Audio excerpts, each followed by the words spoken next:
Como sabéis, hemos hecho un parón de unas 3 semanas sobre el libro del Génesis. Hemos parado y retomamos el libro del Génesis. Bien, y vamos a pedir ahora la bendición del Señor para que Él dirija este tiempo de predicación, que nos hable la palabra de Dios, que nos hable el Evangelio que hay dentro de las líneas de la palabra de Dios. Como sabéis, todas las Escrituras apuntan a que nos portemos bien, a que seamos muy buenos y temerosos de Dios. Todas las Escrituras apuntan a Cristo. Lo otro es a través de Cristo, y podemos hacerlo a través de Cristo, ¿sí? Pero ¿cuál es el foco principal de las Escrituras, hermanos? Jesucristo, el Evangelio del reino de Jesucristo, mediante el cual el mundo puede tener redención. Y eso lo vemos desde Génesis hasta Apocalipsis. Así que vamos a pedir que el Señor nos hable en esta mañana.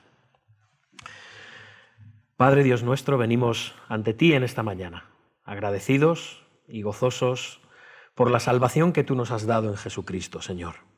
Y te rogamos que ahora, tú que inspiraste el pasaje de la Biblia que hoy vamos a predicar, que vamos a recibir, Señor, que tú hables por el mismo Espíritu, por esa misma inspiración, que tú nos reveles este pasaje ya inspirado, que tú nos ilumines por medio de él, que tú nos hables, Señor, que nuestros corazones sean tocados y no solamente acariciados, sino que sean moldeados, destruidos y reconstruidos en base a la verdad de tu palabra, Señor. Queremos que el Espíritu Santo, que una vez nos llamó de las tinieblas a la luz y que nos hizo nuevas criaturas en Cristo, siga perfeccionándonos por medio de tu palabra hasta el día de Jesucristo, Señor.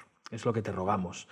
Te pedimos por los que están en Cristo en esta mañana y por los que no, por aquellos que no son creyentes. Te rogamos por aquellos que creen que son creyentes y no lo son, y por aquellos que lo son pero dudan.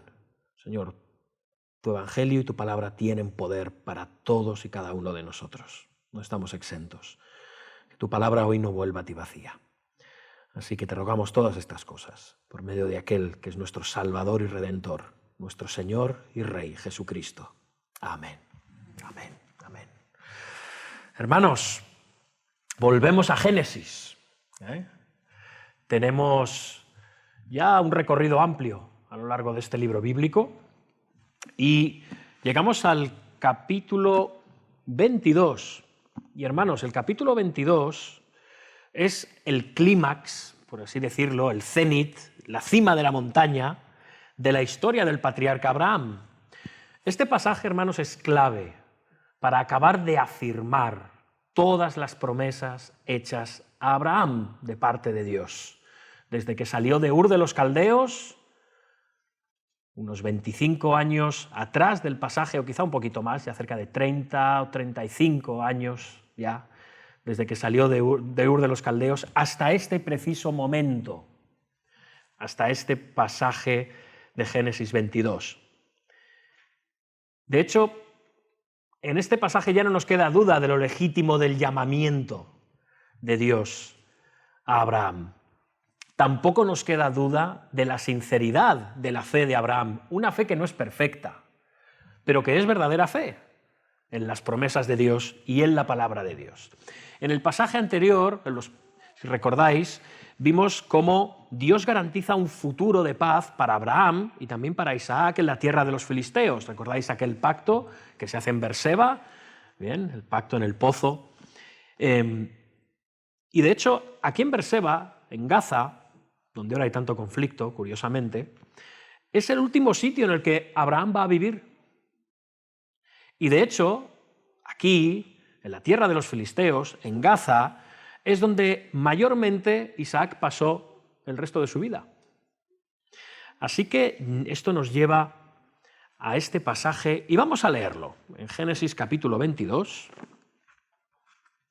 Os invito a abrir vuestras Biblias, o vuestros móviles, o vuestras tablets, lo que sea. El texto es el mismo.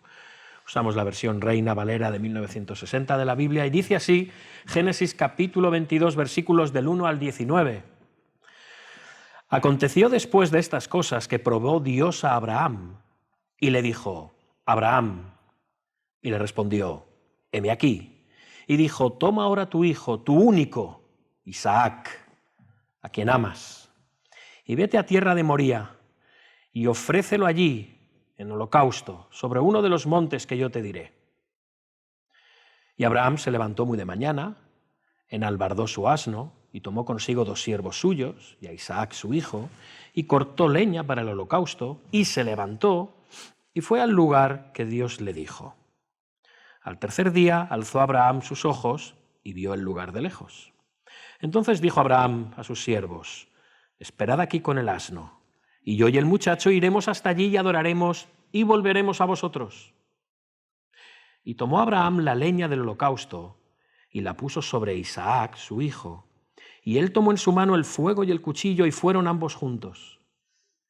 Entonces habló Isaac a Abraham, su padre, y dijo: Padre mío. Y él respondió: heme aquí, mi hijo. Y él dijo: he aquí el fuego y la leña, mas ¿dónde está el cordero para el holocausto? Y respondió Abraham: Dios se proveerá de cordero para el holocausto, hijo mío. E iban juntos. Y cuando llegaron al lugar que Dios le había dicho, edificó allí Abraham un altar, y compuso la leña, y ató a Isaac su hijo, y lo puso en el altar sobre la leña. Y extendió Abraham su mano, y tomó el cuchillo para degollar a su hijo. Entonces el ángel de Jehová le dio voces desde el cielo diciendo: Abraham, Abraham. Y él respondió: heme aquí. Y dijo: no extiendas tu mano sobre el muchacho ni le hagas nada, porque ya conozco que temes a Dios, por cuanto no me rehusaste tu hijo, tu único. Entonces alzó Abraham sus ojos y miró, y he aquí a sus espaldas un carnero trabado en un zarzal por sus cuernos. Y fue Abraham, tomó el carnero y lo ofreció en holocausto en lugar de su hijo. Y llamó a Abraham el nombre de aquel lugar: Jehová proveerá. Por tanto se dice hoy: en el monte de Jehová será provisto. Y llamó el ángel de Jehová a Abraham por segunda vez desde el cielo y dijo: por mí mismo he jurado, dice Jehová, que por cuanto has hecho esto y no me has rehusado tu hijo, tu único hijo, de cierto te bendeciré y multiplicaré tu descendencia como las estrellas del cielo y como la arena que está a la orilla del mar. Y tu descendencia poseerá las puertas de tus enemigos. En tu simiente serán benditas todas las naciones de la tierra, por cuanto obedeciste a mi voz. Y volvió Abraham a sus siervos, y se levantaron, y se fueron juntos a Beerseba, y habitó Abraham en Beerseba. Amén. Hasta aquí la palabra del Señor, y su iglesia responde: amén. Amén. ¿Cómo pudo Abraham soportarlo? ¿Cómo pudo Dios pedirle a Abraham que sacrificara a su hijo? Nos dice el versículo 1, si tenéis vuestra Biblia abierta, espero que sí. Aconteció después de estas cosas que probó Dios a Abraham. Y después de estas cosas se refiere a los eventos registrados en el capítulo anterior, quizá también a toda la vida anterior de Abraham, pero muy especialmente en el capítulo anterior, el nacimiento de Isaac, el envío de Ismael lejos, la alianza con Abimelech. Todo son cosas que tienen que ver con la providencia de Dios. Ahora Isaac es el único hijo de Abraham. Pero después de estas cosas, como dice el principio de nuestro pasaje, también indica el paso del tiempo, ya que según el versículo 5, si os fijáis, Isaac se ha convertido en un muchacho. Y este inicio del pasaje nos muestra claramente que fue Dios quien probó a Abraham, no nadie más. Fue Dios quien le probó. Y de hecho, hermanos, las pruebas, cuando nos ocurren a individuos, a veces también a iglesias, a familias, muestran la materia de la que estamos hechos. Una prueba nos muestra cómo somos realmente. Y por lo general, las pruebas, como su propio nombre indica, pueden implicar dificultades o privaciones, o ambas cosas. Dios también probaría mucho más tarde a la nación de Israel.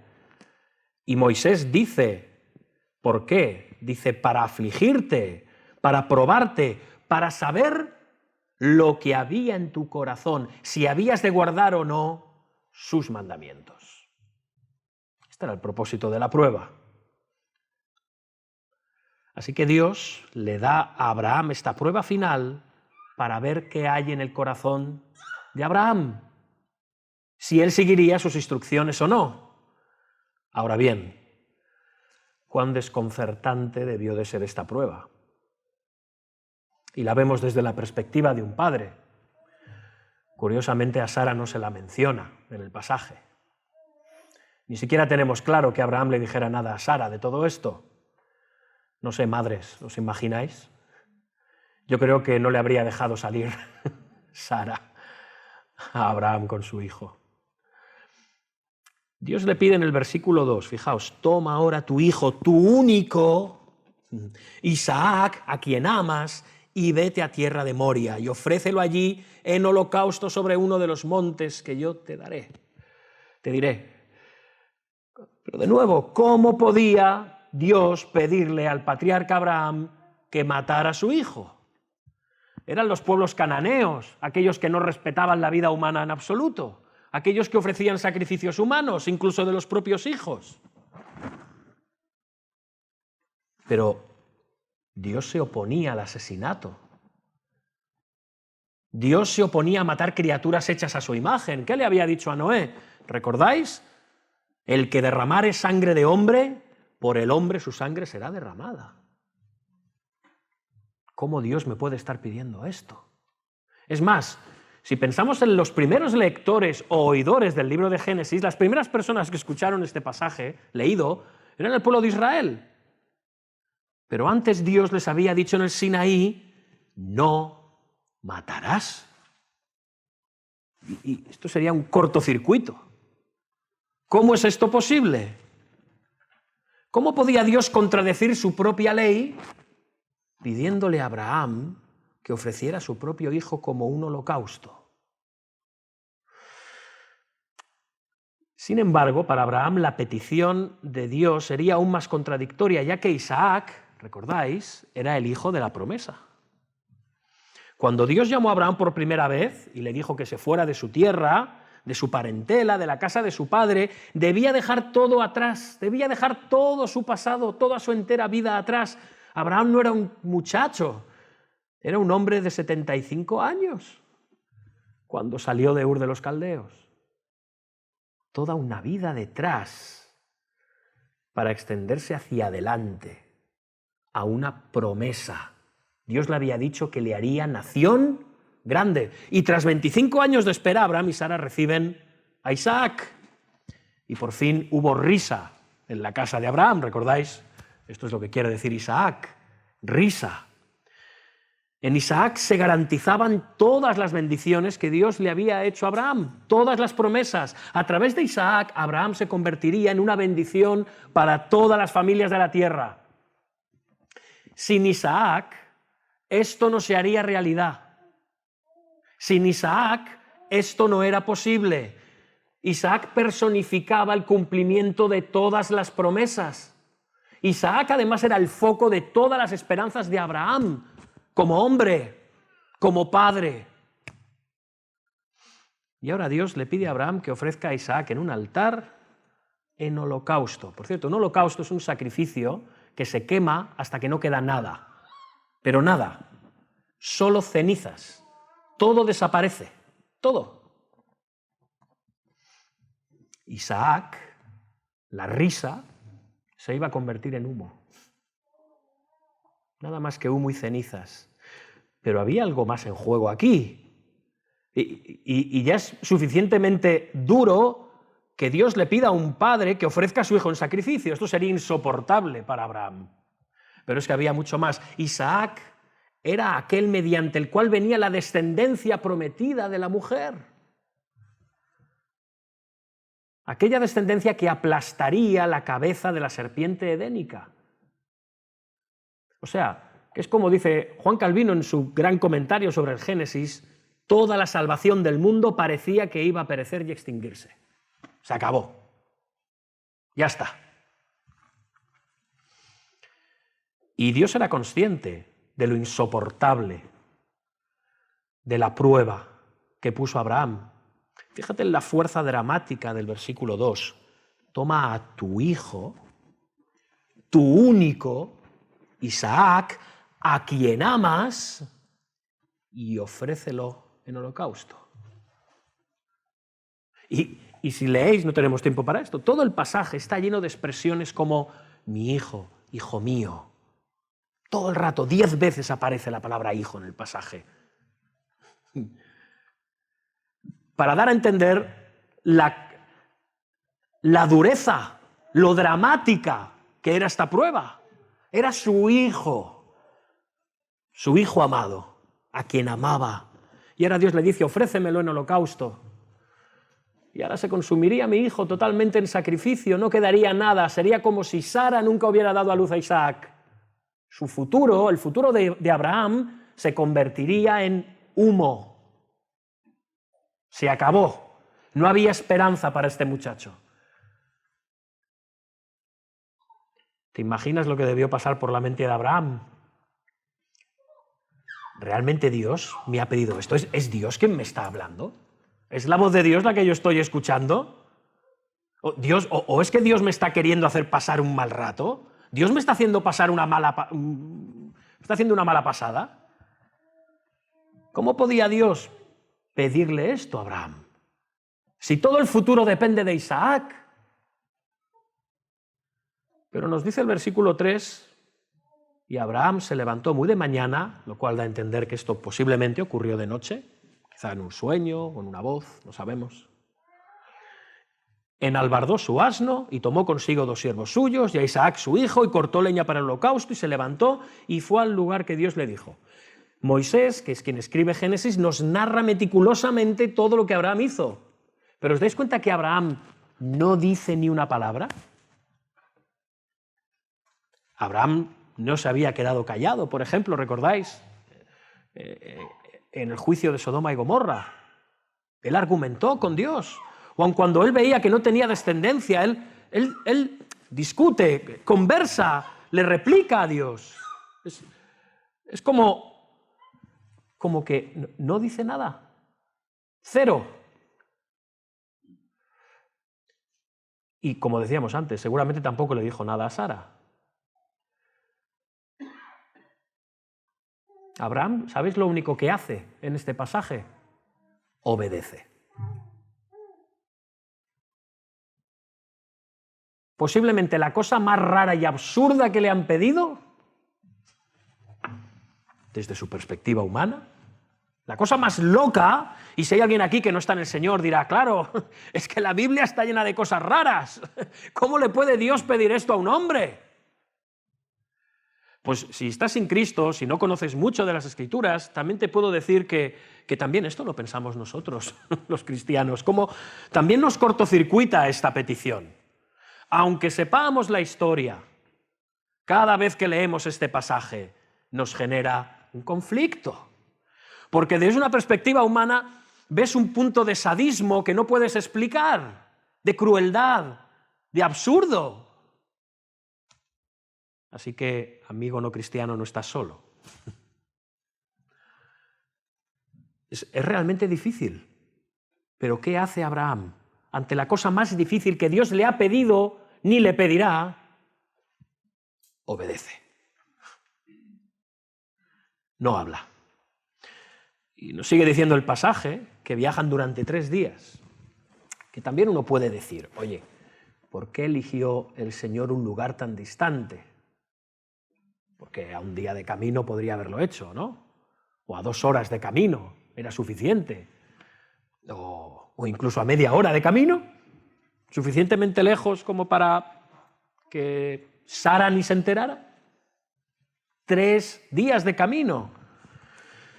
Pues no sabemos exactamente por qué. El pasaje no nos dice por qué, ¿verdad? No lo vemos. Pero nos podemos imaginar que... ¿Os imagináis a Abraham en esos 3 días? ¿Os imagináis a Abraham pensando, pensando en lo que iba a hacer durante 3 días. Durante 3 días pensando que iba a obedecer a Dios, que le había pedido que sacrificara a su hijo en holocausto. Que sacrificara a su hijo. Quizás esto tenía su lógica, porque seguramente Dios se quería asegurar de que Abraham cumpliera lo que iba a hacer, no por el impulso del momento. A Abraham le tenía que quedar muy claro que hacía aquello por obediencia. No era un calentón. Bueno, lo que diga el Señor. No. Abraham iba a hacer lo que iba a hacer a sabiendas. Había tenido tiempo de pensarlo, había tenido tiempo de decir, Señor, yo no voy a hacer esto, haz lo que tú tengas que hacerme a mí, mátame a mí si quieres, pero yo no voy a matar a mi hijo. No, Señor. 3 días enteros. Pero esto no hizo más que mostrar el amor y la obediencia de Dios, de Abraham, hacia Dios. Pero nos podemos imaginar cómo tuvo que ser este viaje, ¿verdad?, para Abraham.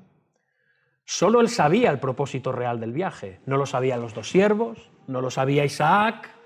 No había nadie, absolutamente nadie, con quien Abraham pudiera compartir sus dudas, su dolor, su inquietud, su conflicto él solo, caminando hacia la tierra de Moria.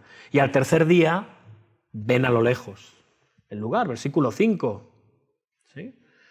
Dice ahora Abraham a los siervos, esperad aquí con el asno, y yo y el muchacho iremos hasta allí y adoraremos, y volveremos a vosotros. ¿Volveremos a vosotros? ¿De verdad, Abraham? ¿Es esto una mentirijilla piadosa para que los siervos y el propio Isaac no dijeran ¿qué? ¿Estaba engañándolos para que no hubiera un drama allí? ¿O Abraham realmente pensaba que regresaría con Isaac? Mirad, hermanos, amigos, Abraham ha visto muchas cosas de parte de Dios, cosas increíbles, que han ocurrido en su propia vida. Abraham no sabe cómo lo va a hacer Dios, pero Abraham dice en serio que va a volver con Isaac.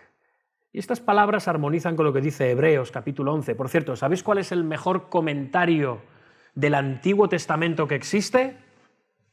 El Nuevo Testamento. ¿Bien? Y dice Hebreos 11, del 17 al 19.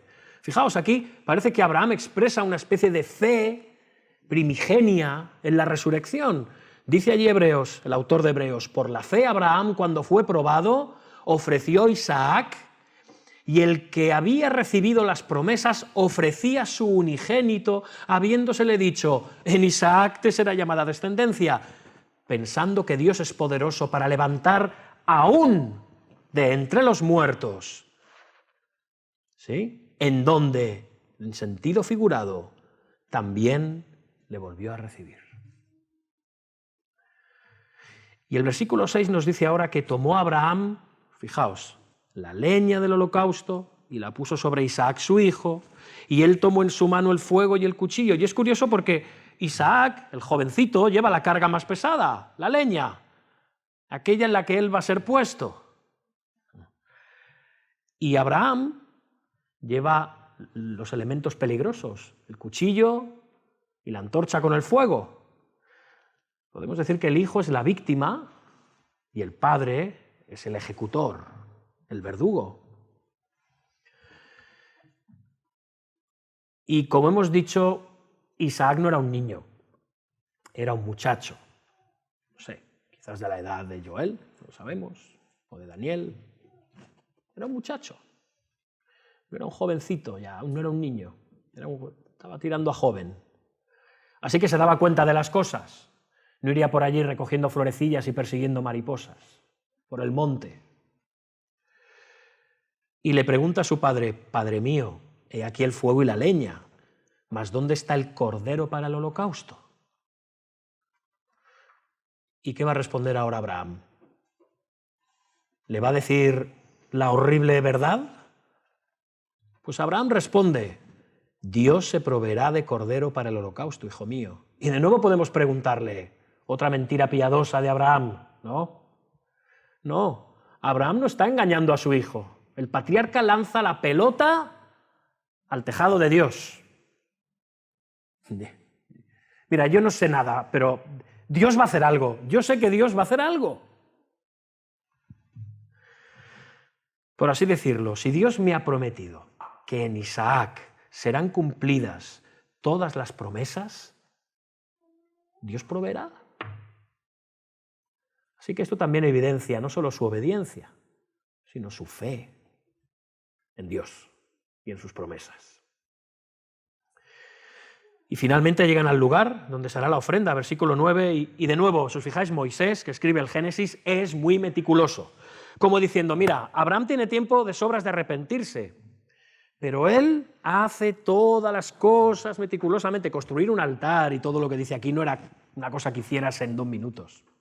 Había que coger piedras muy pesadas, amontolarlas, prepararlas de una forma específica, poner la leña encima, etc. No podías poner la leña de cualquier manera para que no se desparramara al poner la ofrenda encima. Llevaba un rato, fijaos, nos dice ahí, ¿no? Edificó un altar, compuso la leña y ahora ata a Isaac, su hijo, y no se nos dice que haya resistencia, y lo puso en el altar sobre la leña. Y Abraham sigue adelante.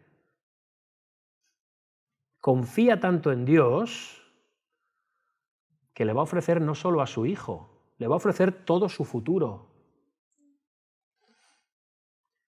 Y ahora la narración avanza hasta el clímax. Vemos el punto álgido del pasaje. Versículo 10. Y extendió Abraham su mano y tomó el cuchillo para degollar a su hijo. Y es justo en este momento en el que el ángel del Señor lo llama desde el cielo, ¡Abraham, Abraham! Dios lo ha parado a tiempo. Entonces hacemos...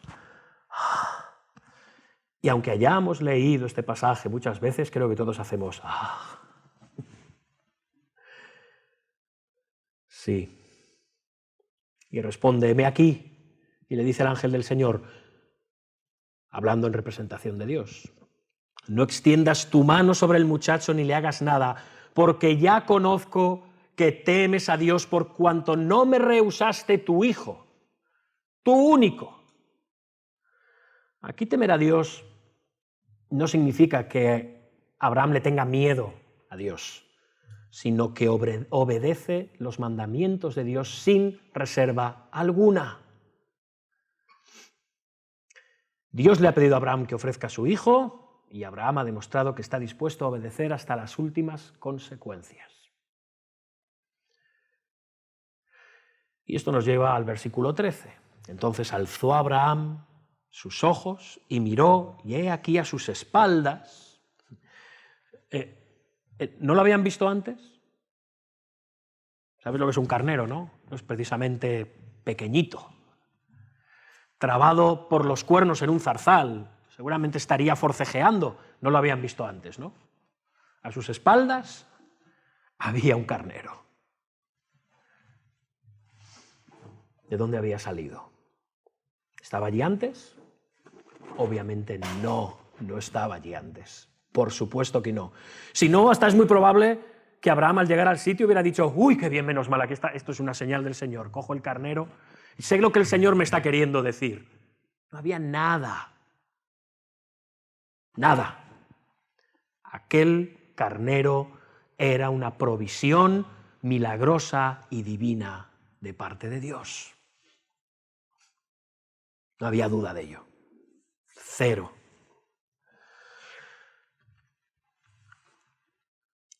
Ahí está ese carnero.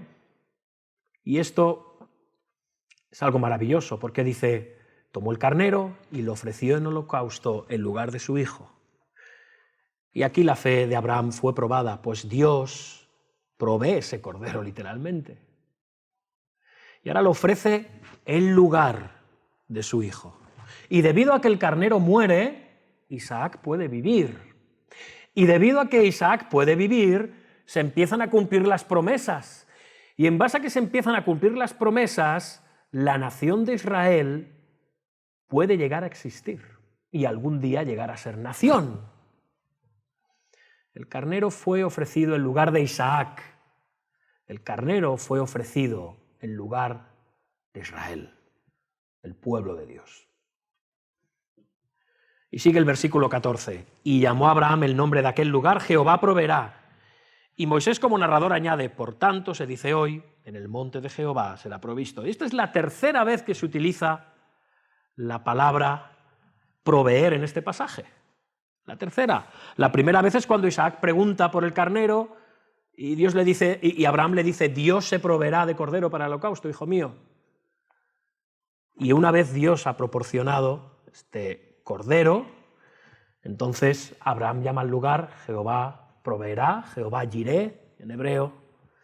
Y después Moisés hace este comentario, por eso se dice, en el monte de Jehová será previsto. ¿Veis? 3 veces en el mismo contexto aparece esta palabra. Este pasaje, hermanos, está en un contexto de provisión. Dios sigue proveyendo. Proveyó a Isaac como único descendiente, proveyó a Isaac y a Abraham una tierra segura en la que morar, y ahora ofrece y provee redención. Sí, redención. Esta es una historia conocida, ¿verdad? Los chicos, los más jóvenes, ¿ya la conocíais? ¿Sí? Yo creo que la mayoría, ¿verdad? Habéis oído hablar de esto. Y en las escuelas dominicales se enseña acerca de esta historia, y también en las Biblias infantiles y en las no infantiles para niños, que está el texto, pero también hay dibujos. Es imprescindible un dibujo acerca de esto. Tiene que estar. Si no está, no es una Biblia infantil que se precie. Tiene que estar este dibujo. Y los padres hemos enseñado esta historia muchas veces a los hijos. ¿Con qué objetivo? Con el objetivo de decirles que hay que ser obedientes y tener fe. Vemos la obediencia de Abraham y la fe de Abraham, y vemos también la obediencia del hijo, Isaac, que se deja matar. O sea que, hermanos, hemos de ser obedientes a Dios. Así que, chicos, también tenéis que ser obedientes a Dios. Y con esto terminamos la historia y nos vamos para casa, ¿verdad? Pero la historia está incompleta. Si solo vamos a enseñar un mandamiento o una instrucción moral, ¿qué pasará cuando desobedezcamos? Cosa que posible pasará dentro de 5 minutos. Algunos van más allá y muy acertadamente están viendo en este pasaje un tipo o una sombra o una imagen de algo que va a ocurrir en el futuro. El gran sacrificio que Dios el Padre hace al entregar a su propio Hijo. Y no es una mala alegoría o no es una mala sombra de algo que ocurrirá 2000 años después en el Monte Calvario, donde el Padre ofrecerá al Hijo. Es curioso que es un hijo que carga con la propia leña, ¿no? Como el Señor cargó con su propia cruz. Y es el Padre quien lleva los instrumentos, el fuego y el cuchillo, para descargar toda su ira sobre el Hijo, como sacrificio. Está bien, pero algo nos sigue faltando, hermanos, y nos sigue faltando porque, en definitiva, al final, Isaac no fue sacrificado. Hay algo que queda desconectado en toda esta historia. Aquí falta algo, ¿no? Hermanos, es clave para entender este pasaje ver qué significó para Israel el recibirlo por primera vez. Y es claro, el propósito de esta historia para Israel era que el Señor proveyó un cordero para que Isaac e Israel después pudieran vivir. Sin Isaac no hay Israel. Y esto fue así gracias a que Dios proveyó un cordero. Y cuando los israelitas escucharan esta historia, se acordarían inevitablemente de la Pascua. La Pascua se celebró por primera vez en Egipto. Y Moisés, recordáis, ordena a los israelitas que tomaran un cordero sin defecto macho de 1 año, y lo inmolará toda la congregación del pueblo de Israel entre las 2 tardes, y tomarán de la sangre y la pondrán en los postes y en el dintel de las casas. Y esa noche Jehová hirió a todo primogénito de la tierra de Egipto, pero pasó por alto las casas de los israelitas, cuyas puertas estaban cubiertas de la sangre del Cordero. Fueron salvos por la sangre del Cordero. Un Cordero que murió en lugar de los hijos primogénitos de Israel. Y los holocaustos más tarde, en el tabernáculo y luego en el templo, transmitirían un mensaje similar. Dios instruye a Israel, ¿recordáis? En Números, 2 corderos de 1 año sin tacha cada día. Será el holocausto continuo. Un cordero ofrecerás por la mañana y el otro cordero ofrecerás a la caída de la tarde. Un cordero moría para que Israel no fuera destruido por sus pecados. Y después, en el que hemos dicho que es el mejor comentario del Antiguo Testamento, el Nuevo Testamento, Juan 3,16 nos dice: porque de tal manera amó Dios al mundo que ha dado a su Hijo unigénito, al igual que Isaac. Sin embargo, Dios hizo el sacrificio supremo que impidió a Abraham hacer 2000 años antes. Dios ofrece a su Hijo en sacrificio sustitutorio para salvar a su pueblo. Y ese Cordero es Jesucristo. Juan el Bautista lo llamó el Cordero de Dios que quita el pecado del mundo. Jesús mismo proclamó que vino para dar su vida en rescate por muchos. Jesús es el Cordero sacrificial que murió por los pecados de su pueblo, el pueblo de Dios. Y ahora dicen los versículos 15 al 18. Y llamó el ángel de Jehová a Abraham por 2ª vez desde el cielo y dijo: por mí mismo he jurado, dice Jehová, que por cuanto has hecho esto y no me has rehusado tu hijo, tu único hijo, de cierto te bendeciré. Y multiplicaré tu descendencia como las estrellas del cielo y como la arena que está en la orilla del mar, y tu descendencia poseerá las puertas de sus enemigos. En tu simiente serán benditas todas las naciones de la tierra, por cuanto obedeciste a mi voz.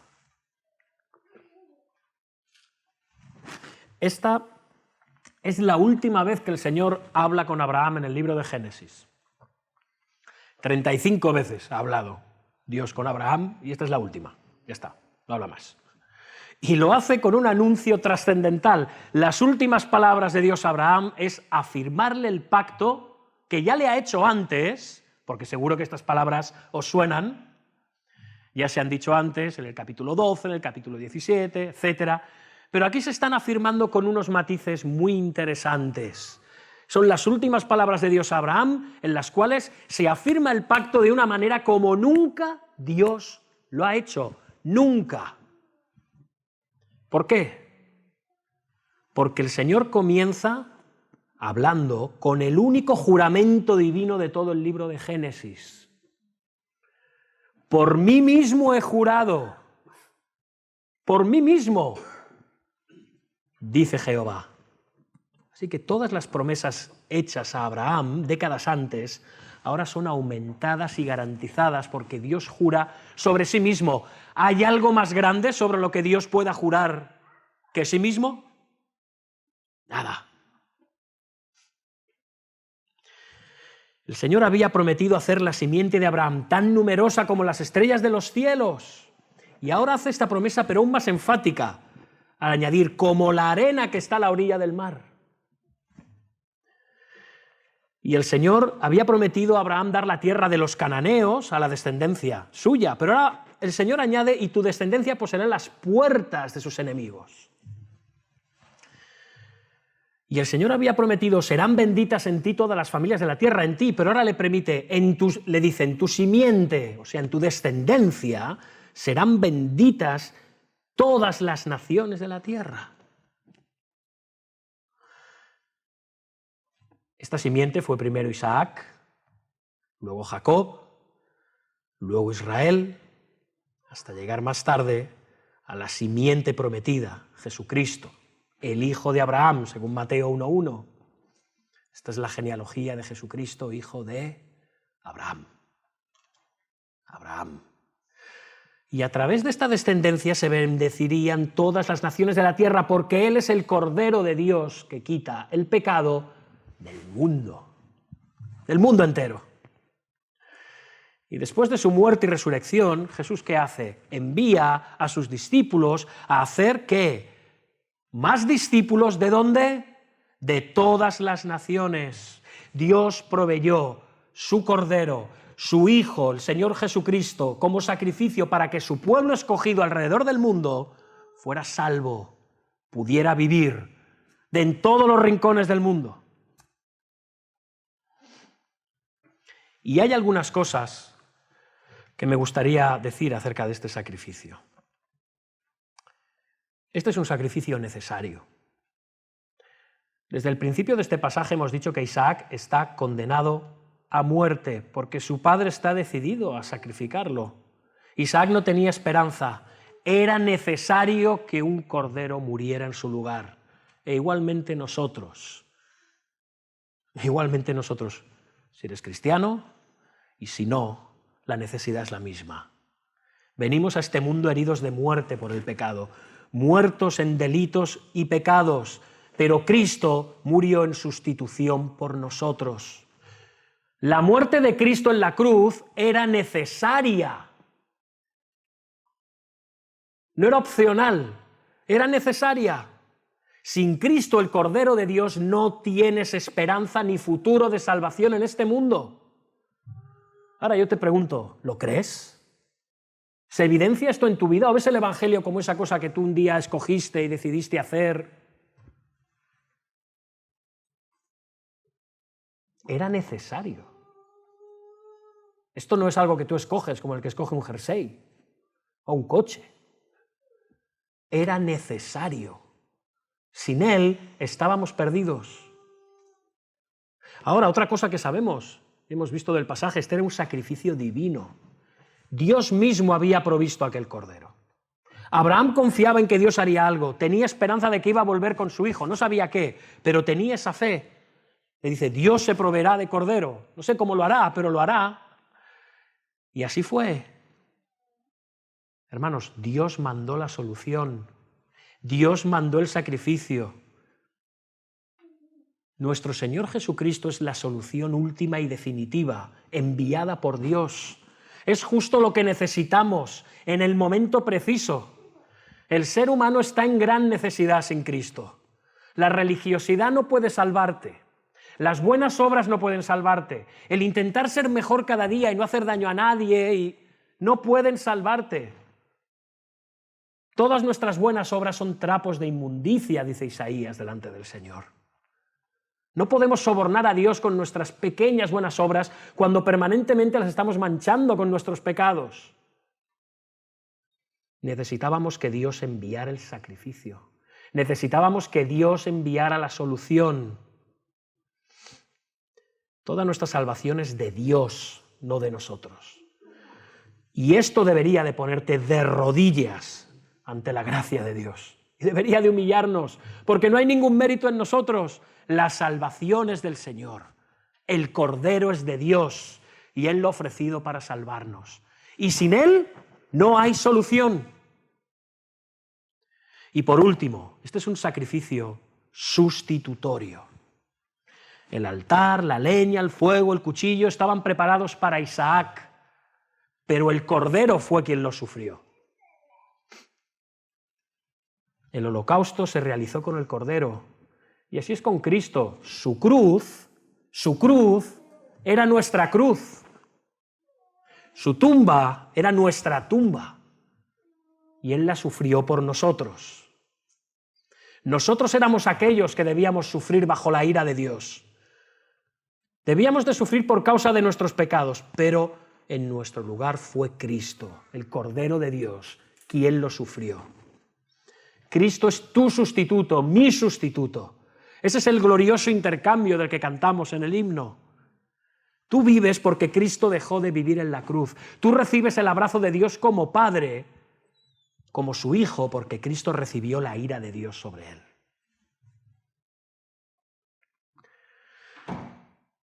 Y fue un sacrificio profético, porque a través de toda la historia de la redención, el Cordero y la figura del Cordero y su sacrificio ayudó al pueblo de Israel a recordar que necesitaban un sacrificio puro, perfecto, limpio, divino y sustitutorio por sus pecados. Y esto se cumplió al final en Jesucristo, el Cordero de Dios que quitaba el pecado del mundo. Para concluir, hermanos,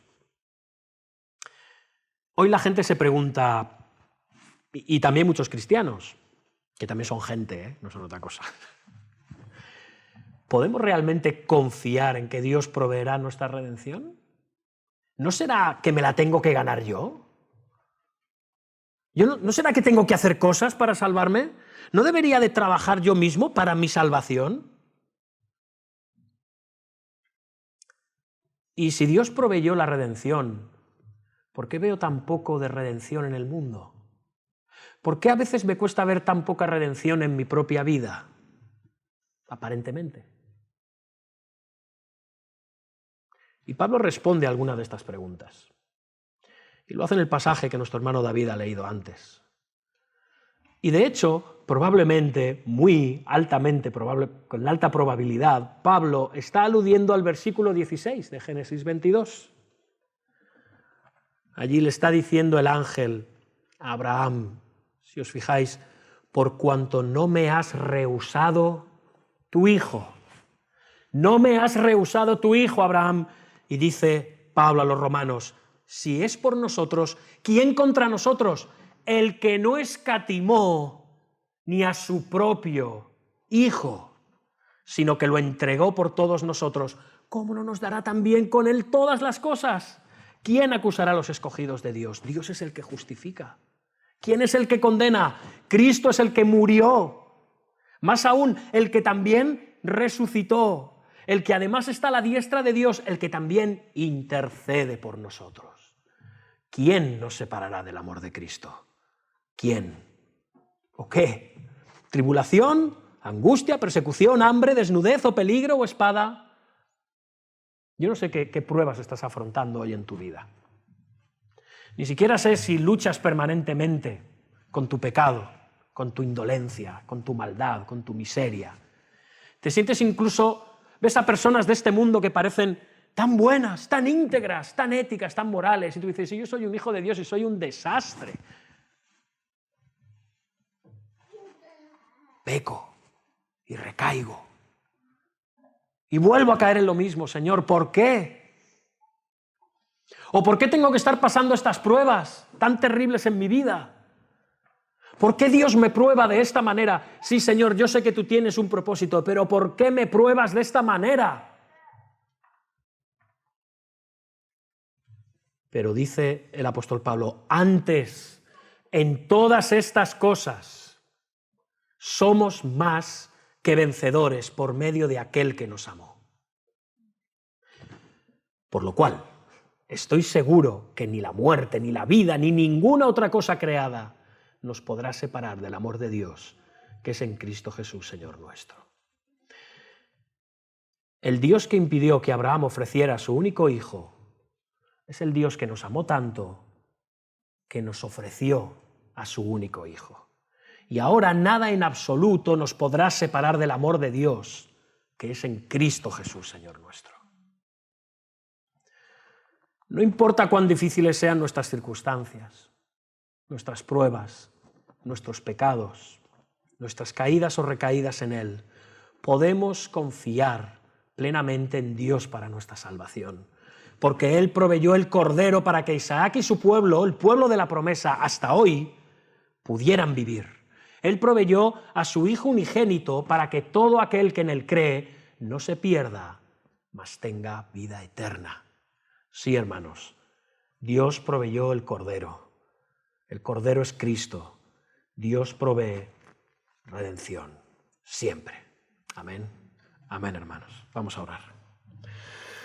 Padre Dios nuestro, nos inclinamos ante ti agradecidos por tu palabra y por tu evangelio que nos ha redimido de la maldad, del pecado, del mundo y de la muerte, Señor. Que veamos esta realidad del gran sacrificio sustitutorio que efectuó tu Hijo en nuestras vidas. Que aquellos que estamos en ti, como tu pueblo, y que estamos en Cristo, Señor, te rogamos que nos ayudes a afianzar estas promesas todavía más, que no las demos por sentado, que las vivamos y que las proclamemos con fe en este mundo.